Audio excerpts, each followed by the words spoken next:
இந்த உலகத்திற்கு நான் வருவதற்கு முன்பே நான் பிறப்பேனா இல்லை இறப்பேனா என்று கூட தெரியாமல் அவளது கருவறையில் நான் உறங்கும் போதே என்னை காதலித்தவள். அதனால் என் உடல் கல்லறையில் உறங்கும் வரை அவளை தான் காதலிக்கும். இந்த ஆன்மாவின் ஒரே காதல் அம்மா.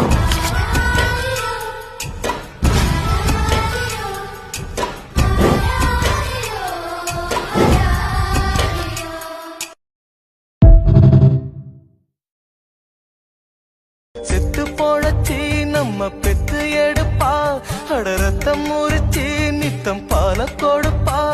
அவ வாழும் போது தள்ளி வைப்போம், செத்த பின்னே கொள்ளி வைப்போம். புள்ளையாக பெற்றதுக்கு என்ன பாவம் செஞ்ச